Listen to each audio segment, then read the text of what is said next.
Hello, everyone. This is MMA Interesting Prospects podcast. Today, our guest is one of the best Scandinavian amateur fighters, Sigurd Rømer. Hello, Sigurd. How are you? Hello, good. And you?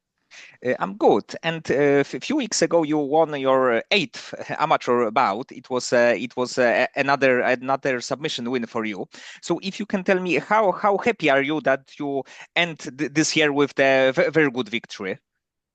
Uh, of course, I'm very happy. I've had 5 fights this year and a little bit of a rough year. So I lost two of them. And then luckily I won the third and the fifth. Then makes three.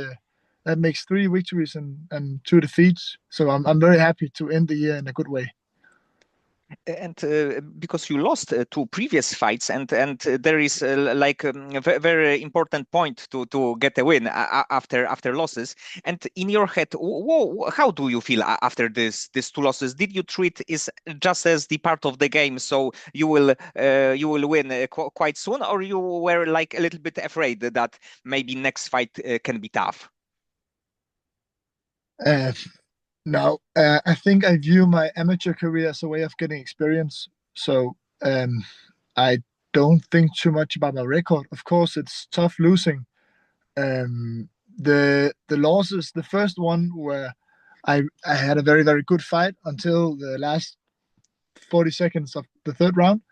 Uh, and the second loss was against a very good opponent down at the IMMAF World Championships. Spartak, who also won the my category. So of course I was upset and I was angry, but I don't really think about it that much, and it doesn't really make a difference in terms of nerves and uh, of fighting my next fight. So yeah, And IMAF, was it like 165 pounds? uh, yes, I think so. Yeah, 165. And overall, do you plan to be like in your next fight, like fighting lightweight, or you like thinking about going up to welterweight? Let's see after Christmas, but I think I think I will be doing lightweight as well, like 155. Uh, if if I have like if I get an opponent and it's 170, it's fine. Or if it's on short notice, but I think with like good preparations, I would prefer to be at 155. And do you think that your next fight will be your pro debut?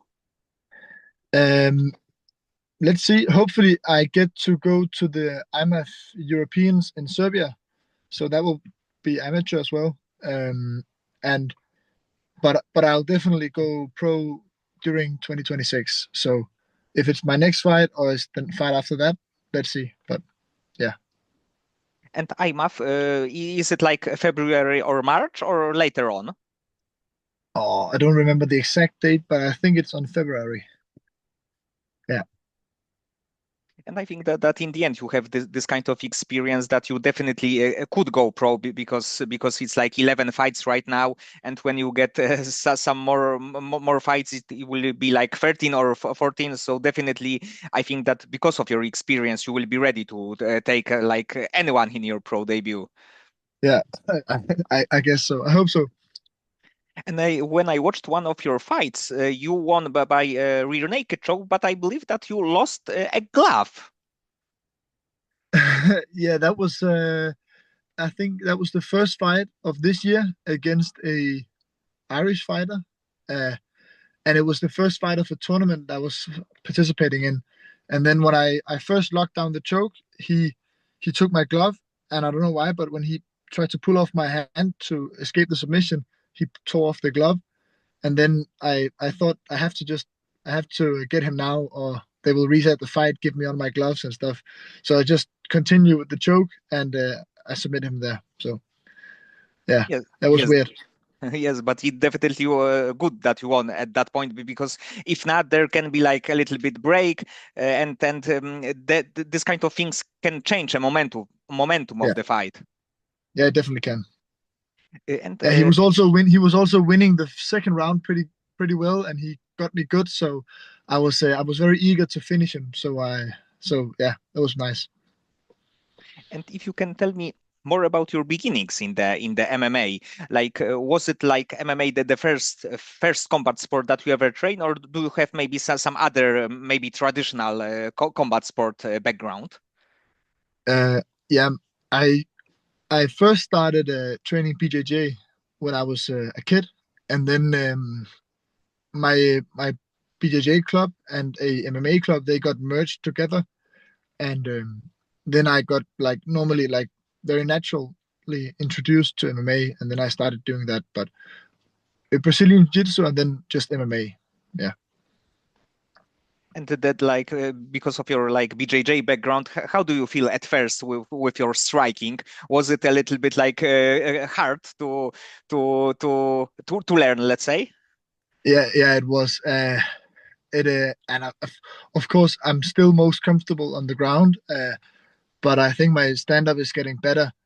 And but yeah, definitely, it's hard to go from one way, like one martial art to another. But that's the fun part of MMA. So yeah, And what is the like name of the gym that's right now you are training in?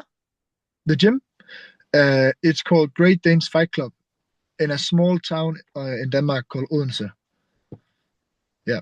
And do you have some guys like you, maybe on the amateur level, maybe like early pro, that you think that there is really big potential to be like either like European stars or even go to the US? For my club, Yes. yeah. So we our head coach is the former UFC fighter Martin Kampmann, and so we have a few that just to we have a few good guys. I think I have to count myself there, and I have to probably name Oliver Peterson, who also trained out of our club, who is doing very well. He also participated in the IMMAF Europeans last year and the World this year, and he will also be going to the Europeans next year. And then we have a Jakob Dio. He's a heavyweight, and he just turned 3-0 pro. So he's undefeated as a pro. He will definitely be going somewhere soon. Yes, and like the heavyweight division always needs like fresh blood, good prospects. So I think that he definitely will be successful one.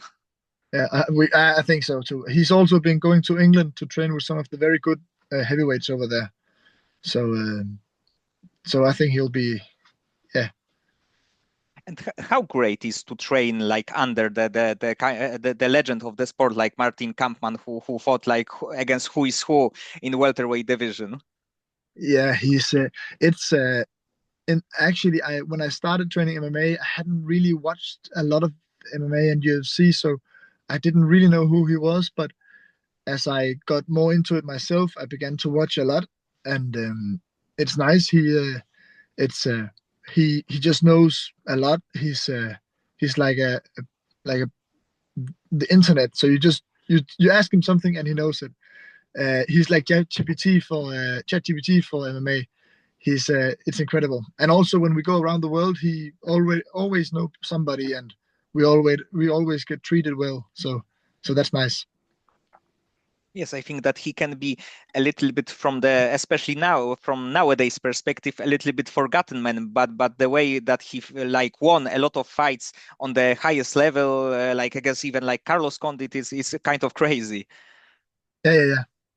I mean, also MMA especially in Denmark, MMA wasn't really big when he was at his best. Um, but now the awareness it's much bigger. So it's kind of weird to have this very good and competent trainer who has done incredible things, and then he's almost unknown to the non MMA world. Yeah. And for your like amateur bouts this year, how many weeks of training do you usually have before the fight? Depends. I if I get a good like notice and I know who's my opponent is in good time, especially when I did the tournament, I knew who my opponent was a half year before I had to fight him. I begin to train specifically for him as soon as I know who he is.